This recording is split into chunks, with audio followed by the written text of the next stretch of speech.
Hey man, Josh Murphy, we motherfucking back with the reaction. I know. I have not reacted to a video in a minute.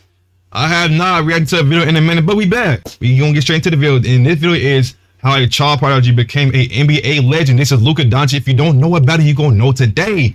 Make sure you're grabbing your snacks and all things of that, and make sure everybody is locked in while chilling. Even your pets need to be locked in. And we will get straight into the video, and we gonna see how Luka Doncic, aka the child prodigy, or how a child prodigy, as you see in the title, became an NBA legend, which he's still young, and hey, he gonna be up there one day, but hey, amazing player. Let's get into it.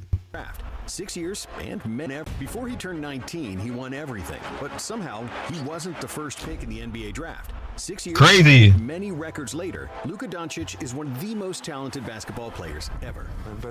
And he's still young. I've always had a ball in my hand. In this video, we'll analyze the amazing talent of Luka Magic and tell the unlikely story of how a kid from Slovenia became one of the biggest stars in the NBA. Luka is for real now. Luka's father, Sasha Doncic, was a professional basketball player in Slovenia. Okay. So Luka grew up around the game. He wasn't even old enough to talk when he first saw his father. It's too low. Let me know if it's too low now. Play live. Well, my father played, so I was always in contact with basketball. Every time he had a game in the halftime or before the game, I was going to shoot. Even I just couldn't hit the rim because I was like 3 years old. And at the age of 5, Luka was already regularly playing basketball. By the age of 8, he went to his first real basketball practice, which lasted precisely 16 minutes. That was all it took for his coach to realize that Luka was miles ahead of everybody in his age group. So he moved him up to play with the 12-year-olds. However, even that wasn't a real challenge for Doncic. After a few practices, the coaches gathered to talk about the young phenom and decided to move Luka from the basketball school to Olympia's club team, intended for the most serious athletes. Since I was 7, I always watched basketball, played basketball, so it was just something from the first moment. The first few years, Luka wasn't that dominant and often played a complementary role, never leading a team in scoring. Because he was 3 years younger than everybody and his feet had grown ahead of his body, he was sometimes clumsy and couldn't always do what he wanted on the court. But ultimately, this helped him develop his basketball IQ and his fighting spirit. Appreciate it for telling me. Appreciate it. Gap affected how his teammates related to him off the court, treating him like a younger brother. Luka refused to be treated that way on the court and never allowed anybody to bully him. The first time Luka played with kids his age was when he was 13 during an international under-13 tournament in Rome. Luka was 5'11" at the time, and his basketball skills and IQ were far ahead of any 13-year-old in the world. He ran circles around defenders, made no-look passes, and sank silky smooth jumpers. In the final game of the tournament, Doncic scored a 54-point triple-double, leading his team to a 104-76 victory, and was awarded the tournament MVP. Big 54. 34 points per game. Luka was so dominant that every youth scout in Europe was amazed. And suddenly, the secret was out. He became the most sought-after 13-year-old athlete in Europe. Not just in basketball. 6 months later, he left his parents and moved to Real Madrid, which was a very risky move at the time. I had to leave all my family, all my friends, the school I was there, everything, so... He was mature as a child also, but if you go away from home with 13 years old, you become very mature. Hey, it's an ad, bro. I'm not getting you to premium. Really tough. I didn't know nobody. Actually, I almost didn't speak English either. Like, I just know how to say hello, how are you, and that stuff. Nobody spoke my language. I didn't speak Spanish, so it was really tough. And that's how I learned Spanish so quick. In 3 months, I was like just doing nothing, just be there, listen, be quiet. Luka didn't know Spanish. He was far removed from his parents at a very young age, and maybe even more importantly, Real Madrid wasn't invested so much in basketball, as they were very much a football club. They're a football club, and the basketball team hadn't won a single trophy in 5 years. Going to Madrid or Barcelona as a young player, no matter how talented they are, more often than not isn't a winning combination.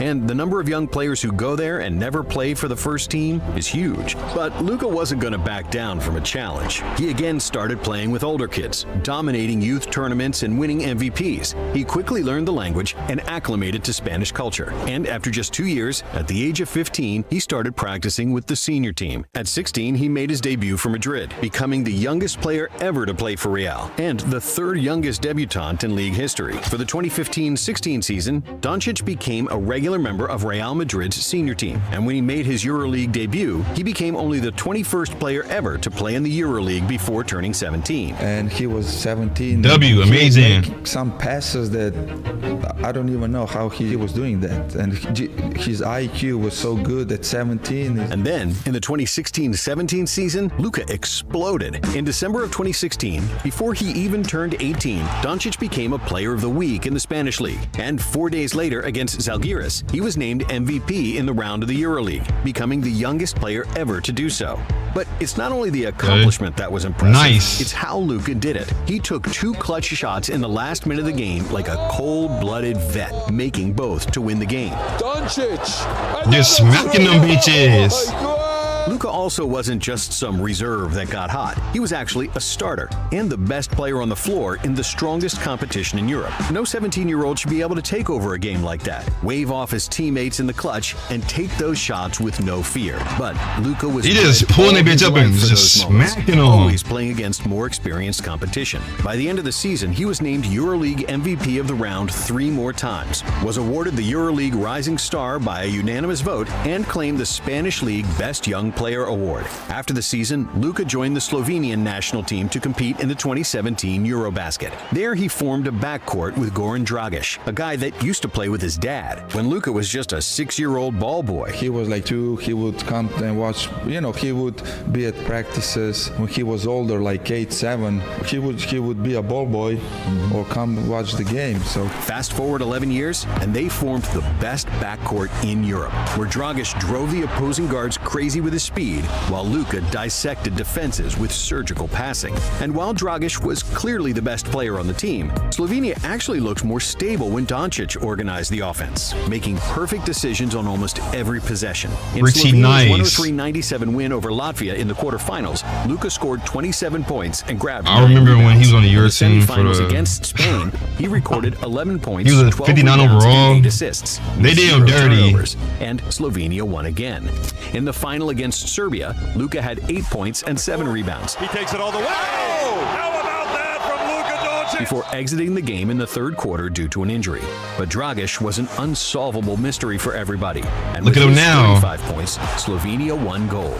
Dragic was named the tournament MVP, and Luka made the all-tournament team, averaging 14 points, 8 rebounds, and 4 assists. He's a born winner, so no, I'm not kidding. Mark my words, he's gonna be one of the best in the whole world. When the 2018 club season started, there wasn't a question of who was the best player and leader at Real Madrid. Luka grabbed the keys to the offense and started orchestrating his teammates, often waving his hand at vets when they started to screen without being invited. This kind of moxie and complete understanding of basketball, my God, at least not by just smacking them bitches up. Luka backed it all up with his game. He dominated both in the Spanish League and the EuroLeague, winning multiple Player of the Round and Player of the Month awards, again becoming the youngest player to do it. I don't have really words right now. It's an amazing feeling, very special for me, and I'm so glad to have these teammates, to have these coaches, to have everybody in my team, and I'm really happy. He recorded the first triple-double in the Spanish League since 2007, and only the 7th in league history. If you think that's strange compared to the NBA, that's nice. Keep in mind that European players rarely average over 25 minutes per game.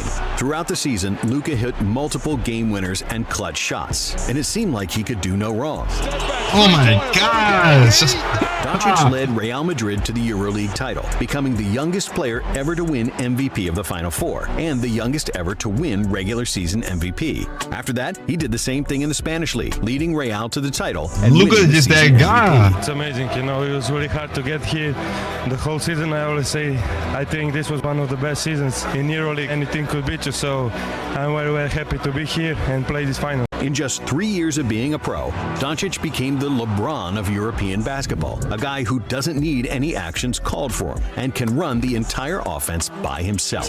That's a crazy comparison, though. I ain't gonna lie, crazy comparison. As an almost perfect overview of the game, Luka was equally good at finding passing lanes for his teammates or creating space for his own shot. He wasn't fast, but he was doing good, though. That's the thing. Where he wanted to go on the court. He wasn't athletic, yet he could always get defenders off balance, and his shot wasn't perfect. perfect, but he always seemed to hit big shots when it mattered the most. A reason for Luka's dominance is how he trained his body. He had been visiting the P3 Institute in Santa Barbara since he was 16. I went twice to Makes Santa sense. Barbara to work at P3. Wix. Okay, yeah, that makes sense. I'm not paying for ads, bro. P3 was I'm not developed getting with YouTube a Premium. scientific approach, where the athlete is monitored through sophisticated cameras and sensors that scan every athlete's movement from all angles, and then through a computer software analyzes their strengths and weaknesses. The athletes are given detailed training plans to correct their deficiencies observed in performance. That's pretty with a nice, focus on ain't gonna lie. mobility, speed, and agility. When Doncic first got there, they worked on his mobility and explosiveness, and according to their data, Luka became elite in one specific parameter: deceleration. Luka Doncic is not a vertical or linear athlete, but he's got the best breaks in the world. Most NBA players are fantastic when it comes to acceleration. From 1 to 100, they go like a Ferrari. Unlike them, Luka goes from 100 to 0 in the blink of an eye, which is very important when attacking with the ball in his hands. Yeah, I think it's just playing at my own pace. I think a lot of guys appreciate that.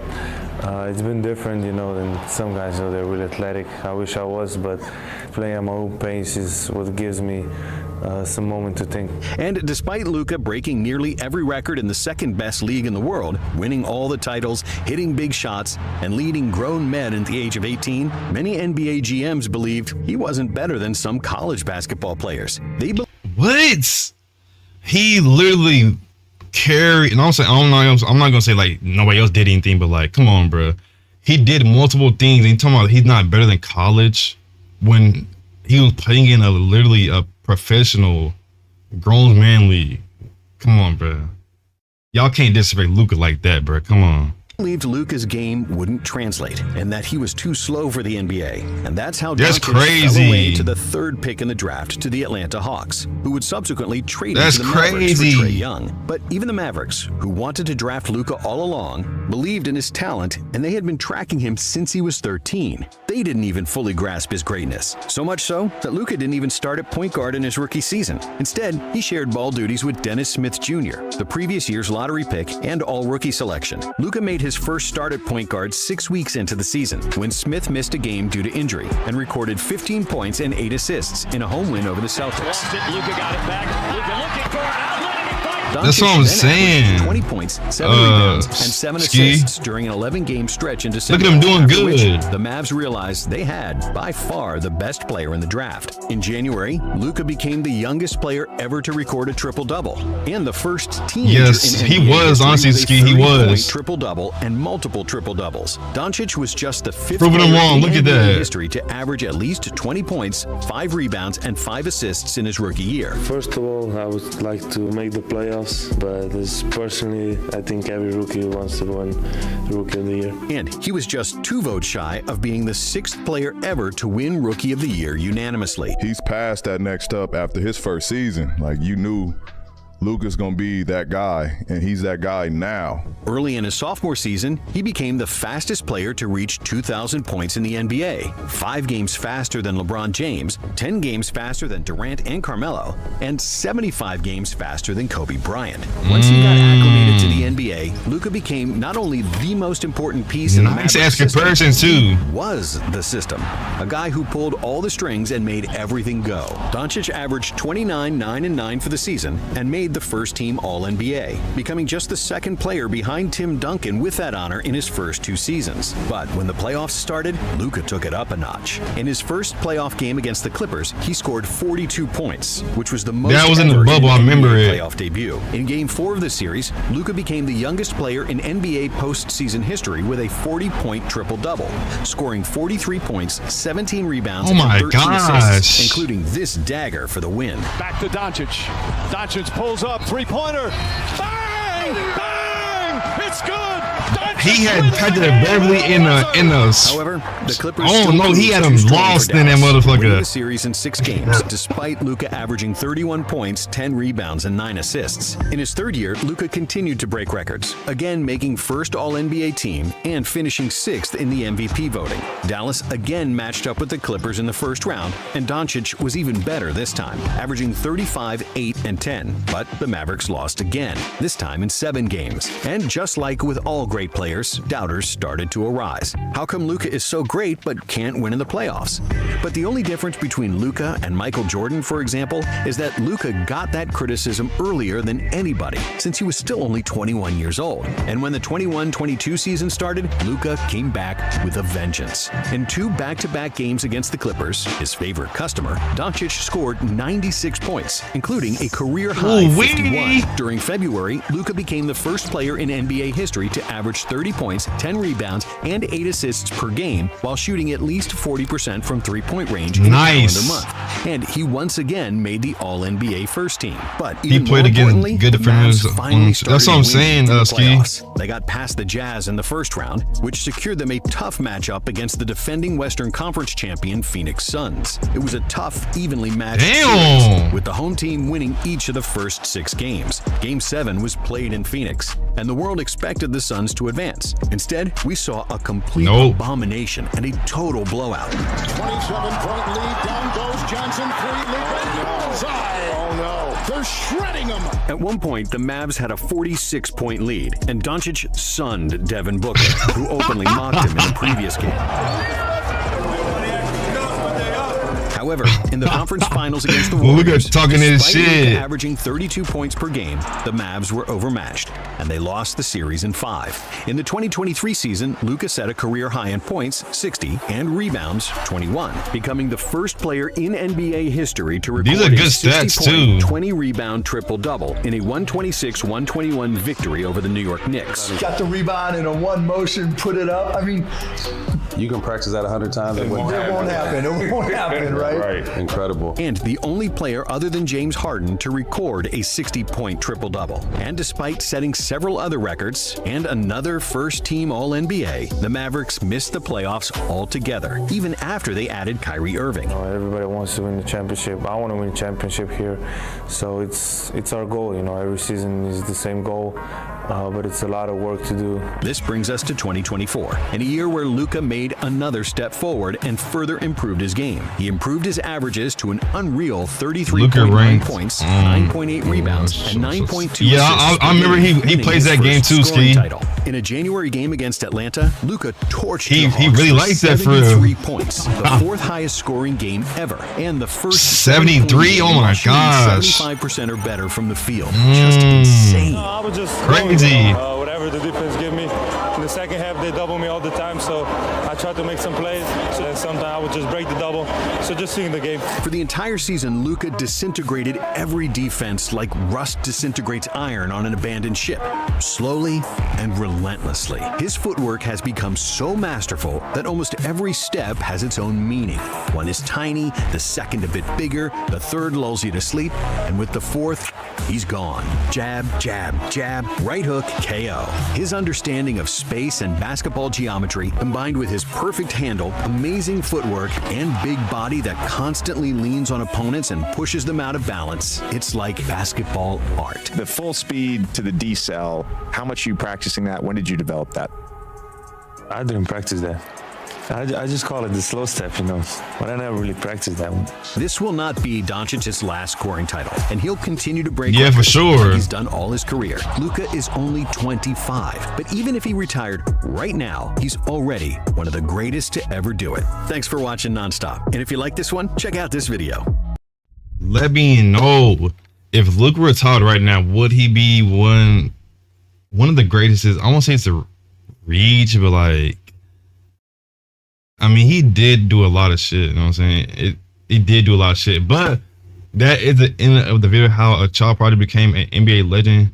Josh Mafia, if you made it to the end of the motherfucking video, make sure liking the video up and subscribe if you haven't already subscribed. And let me know your thoughts about, I don't know if you know who Luka Doncic is. If you know who he is, then you know. If you don't, then you don't. But y'all let me know your thoughts on Luka down below. And other than that, I will see y'all on the next video. And Luka, I feel like people overseas, or like people that don't come, like, what is it? The people that don't like playing, it depends honestly, because some people that play in college, they're amazing. Get to NBA, they're amazing. But I feel like, I don't know, I just been hearing people that come from like overseas and all that, they're more tougher and all that. I don't know, because I don't know. Y'all let me know down below. But other than that, I'll see y'all in the next video. I love y'all, Josh Mafia. Falling, dreaming, talking.